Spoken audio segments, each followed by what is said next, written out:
Mensajes a la distancia y en el lugar. El sentido del yo del individuo está limitado por su piel, se desplaza dentro de una especie de burbuja invisible, que representa la cantidad de espacio aéreo que siente que debe haber entre él y los otros. Esto es algo que cualquiera puede demostrar fácilmente acercándose en forma gradual a otra persona. En algún momento, ésta comenzará, irritada o sin darse cuenta, a retroceder. Las cámaras han registrado los temblores y los mínimos movimientos oculares que dejan al descubierto el momento en que se irrumpe en la burbuja ajena. Edward Hall, profesor de antropología de la Northwestern University, observo por primera vez y comento este fuerte sentido del espacio personal, y de su trabajo surgió un nuevo campo de investigación denominado proxémico, proxemics, en inglés, que él ha definido como el estudio de cómo el hombre estructura inconscientemente el microespacio. La preocupación principal de Hall consiste en los malentendidos que pueden surgir del hecho de que las personas de diferentes culturas disponen de sus microespacios en formas distintas. Para dos norteamericanos adultos, la distancia cómoda para conversar es de aproximadamente 70 centímetros. A los sudamericanos les gusta colocarse mucho más cerca, lo que crea un problema cuando un norteamericano y un sudamericano se encuentran frente a frente. El sudamericano que se desplaza en lo que él considera la distancia apropiada para el diálogo, puede ser considerado agresivo por el norteamericano. A su vez, este parecerá engreído para el otro al tratar de mantener la distancia que para él es adecuada. Hall observó una vez una conversación entre un latino y un norteamericano, que comenzó en la esquina de un corredor de 10 metros y finalmente terminó en la otra. El desplazamiento se produjo por una serie continuada de pasos hacia atrás del norteamericano e igual ritmo de pasos hacia adelante de su interlocutor. Si existe una incomprensión entre los americanos del norte y los del sur con respecto a la distancia adecuada para mantener una conversación social, los norteamericanos y los árabes son mucho menos compatibles en sus hábitos en cuanto al espacio. A estos les encanta la proximidad. Hall explica que los mediterráneos pertenecen a una cultura de contacto y en su conversación literalmente rodean a la otra persona. Le toman la mano, la miran a los ojos y la envuelven en su aliento.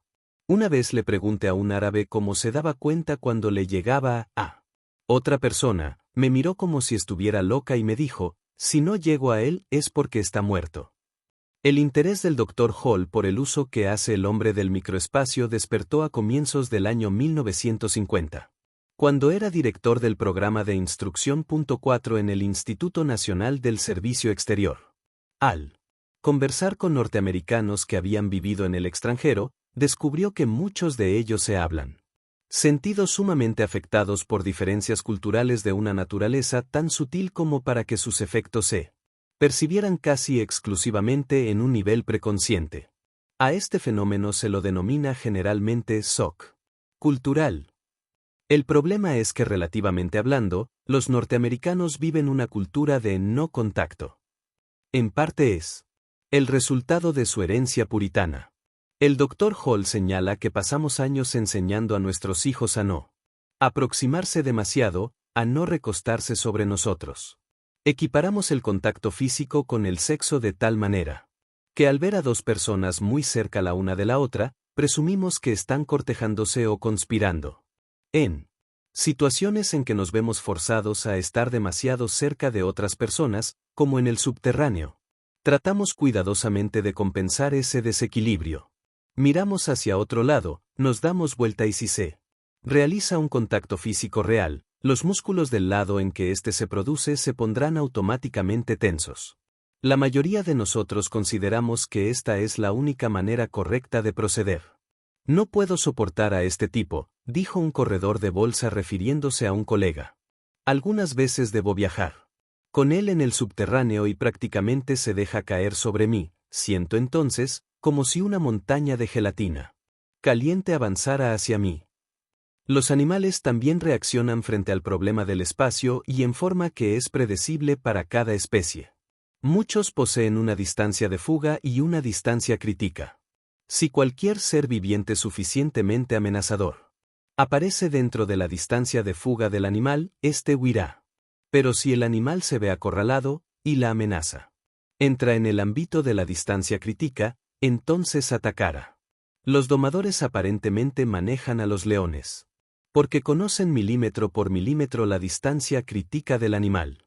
El domador atraviesa este límite de sensibilidad y el león salta y cae, no casualmente por cierto, sobre la banqueta que lo separa. Instantáneamente, el hombre retrocede hasta estar nuevamente fuera de la distancia crítica. El animal queda en él lugar pues desde allí no siente necesidad de atacar. La burbuja del espacio personal de un ser humano representa al mismo tiempo su margen de seguridad. Dejemos que un extraño irrumpa en ella, e inmediatamente surgirá la necesidad de huir o de atacar. Los libros de texto policiales reconocen esto cuando aconsejan a los detectives que al interrogar a un sospechoso se sienten cerca de él, sin ninguna mesa u otro obstáculo intermedio, y se acerquen a él a medida que avanza el interrogatorio. El grado de proximidad puede transmitir mensajes más sutiles que una amenaza. Hall ha sugerido que expresa claramente la naturaleza de cualquier encuentro. De hecho, ha confeccionado una escala hipotética de distancias, consideradas apropiadas en este país para cada tipo de relación. El contacto de hasta 45 centímetros es la distancia apropiada para reñir, galantear o conversar íntimamente. A esta distancia las personas se comunican no solo por medio de palabras sino por el tacto, el olor, la temperatura del cuerpo, cada uno está consciente del ritmo respiratorio del otro, de las variaciones en el color de la piel. La distancia que Hall considera espacio personal es de 45 a 75 centímetros. Esta se aproxima al espacio de la burbuja personal en una cultura de no contacto como la nuestra. La mujer puede permanecer cómodamente dentro de la burbuja de su marido, pero no se sentirá así si otra mujer lo hace. Para la mayoría de la gente la distancia personal en la fase alejada 75 centímetros a 1,20 m está limitada por la extensión del brazo, es decir, el límite del dominio físico, es la distancia apropiada para discutir asuntos personales. La distancia social correcta es de 1,20 m a 2 metros. En una oficina, la gente que trabaja junta normalmente adoptará esta distancia para conversar. Sin embargo, cuando un hombre se coloca de pie a una distancia que oscila entre 2 y 3 metros de donde está sentada su secretaria, y la mira desde allí, obtendrá un efecto dominador. La distancia social más alejada, entre 3 y 4 metros, es la que corresponde a conversaciones formales. Los escritorios de personas importantes suelen ser muy anchos para mantener distancia con sus visitantes. Más allá de 4 metros se considera una distancia para el público, adecuada para pronunciar discursos o algunas formas muy rígidas y formales de conversación. Elegir las distancias adecuadas puede llegar a ser crucial. Una joven que conozco, al recibir una declaración de amor de parte de un hombre a quien ella creía amar, lo rechazó de inmediato. Lo que la decidió a tal actitud fue el hecho de que él le declaró su amor sentado en una silla a una distancia de 2 metros. Hall considera que el ser humano no solamente tiene un sentimiento muy arraigado en cuanto al espacio que necesita, sino que posee una necesidad real y biológica de él. La importancia de este hecho queda demostrada en estudios sobre población hechos con animales. Hasta hace relativamente poco tiempo, los científicos creían que los límites de población de las especies salvajes estaban determinados por una combinación entre la escasez de alimentos y los depredadores naturales. Por lo tanto, predecían que si se producía una superpoblación en la Tierra, sobrevendría el hambre mundial y las guerras porque los alimentos rápidamente reducirían el número de habitantes. Pero ahora se sugiere que el espacio puede ser una necesidad tan acuciante para el hombre como el alimento. En experimentos realizados con ratas, se ha observado que mucho antes que se presente el problema real de la alimentación, los animales entran en un estado de tensión tal por falta de espacio, que comienzan a comportarse de una manera totalmente extraña, en realidad muy similar a la de los seres humanos. Los machos se vuelven homosexuales, corren en manadas, violan, asesinan y cometen actos de pillaje, o simplemente se dejan estar, tomándose totalmente pasivos.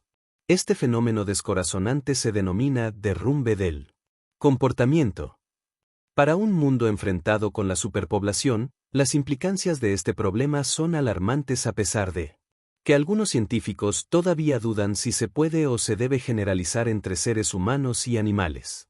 También ha habido sugerencias de que para los hombres y posiblemente para las ratas lo que más importa no es la porción de espacio disponible o la preservación de la burbuja individual, sino el número de situaciones con quienes el individuo se ve forzado a interactuar. Si esto fuera cierto, en nuestras grandes ciudades podríamos acomodar cuidadosamente a la gente de tal manera que no se molestara entre sí. Las personas deberían ser capaces de sobrevivir razonablemente bien sin importar la densidad por metro cuadrado que ocupan. También existe una evidencia creciente de que en algunas áreas del mundo el hambre está solo a unas pocas décadas de distancia y, por lo tanto, más próxima que un colapso del comportamiento. Pero, y en términos menos dramáticos, la superpoblación tiene influencia definitiva sobre el comportamiento y esta influencia es diferente para el hombre y para la mujer. Los hombres, encerrados en una habitación pequeña, se toman desconfiados y combativos. Las mujeres, en una situación semejante, se hacen más amigas e íntimas entre sí. Suelen encontrar la experiencia agradable y gustar más una de otra que si estuvieran en un ambiente de mayores dimensiones.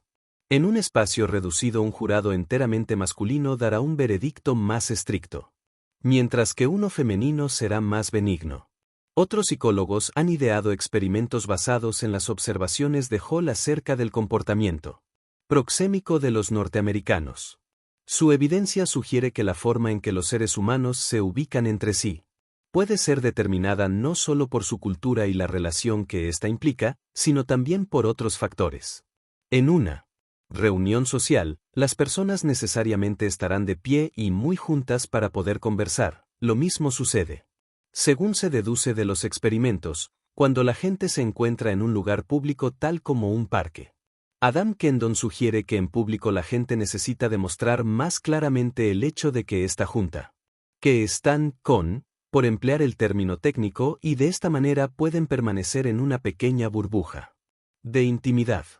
Cuando dos individuos están parados más juntos de lo que la situación o el ambiente pudiera aconsejar, puede ser simplemente porque se agraden mutuamente. Los estudios psicológicos han demostrado que los seres humanos prefieren pararse más cerca de aquellas personas que les agradan y más lejos de las que no son de su gusto, que los amigos se paran más cerca que los simples conocidos, y los conocidos más cerca que los extraños. La evidencia también demuestra que en situaciones íntimas, los introvertidos mantienen una distancia algo mayor que los extrovertidos y que las parejas de mujeres lo hacen más cerca que las de hombres. El psiquiatra Egastes F. Kinsel ha estudiado lo que él llama la zona de absorción del cuerpo entre convictos violentos y no violentos. Luego de haber ubicado a un prisionero en el centro de una habitación pequeña y vacía, Kinsel se acercó lentamente hacia él, instruyendo al hombre para que informara cuando sentía que se le había aproximado demasiado. Los violentos reaccionaban vivamente cuando Kinsel estaba aproximadamente a 85 centímetros de distancia. Los no violentos no decían nada hasta que el psiquiatra se ubicaba a medio metro. Los primeros dijeron que se sentían amenazados o que Kinsel se iba a abalanzar sobre ellos. Este experimento parece sugerir que la técnica proxémica podrá llegar a servir algún día para detectar a los individuos potencialmente violentos, pero Kinsel hace la salvedad de que no servirá para identificar positivamente a todos los individuos de esta condición. Algunos poseen una zona de absorción normal. También señala que puede haber otros tipos de comportamiento relacionados con grandes zonas de absorción que todavía no conocemos. Otra serie de experimentos bastante sorprendentes es la realizada por el psicólogo Robert Clegg y que indica que personas enfermas pueden muy bien sentirse solas y aisladas debido a la distancia que conservan las personas que toman contacto con ellas. Clegg pidió a ciertos estudiantes universitarios que entraran en una habitación y conversaran con la persona que se encontraba dentro. Algunas veces, les describía al sujeto como un epiléptico, y otras veces no. Cuando les decía que se trataba de un epiléptico, se sentaban más lejos. Cuando Clegg empleaba un falso inválido, obtenía la misma respuesta. Todo esto se torna más perturbador si se considera que el individuo probablemente deja traslucir su reacción negativa a través de otras formas no verbales. El espacio también puede proporcionar un signo de estatus. Al mostrar a varias personas un cortometraje mudo de un ejecutivo que entraba en la oficina de otro, todas coincidieron notablemente en clasificar la importancia de cada uno de ellos. Las claves empleadas fueron de tiempo y de distancia. ¿Cuánto tiempo tardó el hombre del escritorio antes de contestar el llamado a su puerta? ¿Cuánto tardó en ponerse de pie? ¿Hasta dónde entró él? ¿Visitante en el escritorio? Cuanto más se aproximaba, tanto más importante era considerado. Y por supuesto, la estimación de su estatus decrecía cuando el que estaba detrás del escritorio demoraba en atenderlo. De estas maneras insignificantes, y cientos de veces por día, el individuo reafirma silenciosamente su superioridad, desafía a otros o se asegura a sí mismo que conoce su lugar. El comportamiento espacial en público ha sido investigado por Robert Sommer de la Universidad de California y por otros numerosos psicólogos. En un experimento llevado a cabo en la biblioteca de la universidad, el investigador seleccionaba una víctima rodeada de asientos vacíos y se sentaba en uno próximo a él.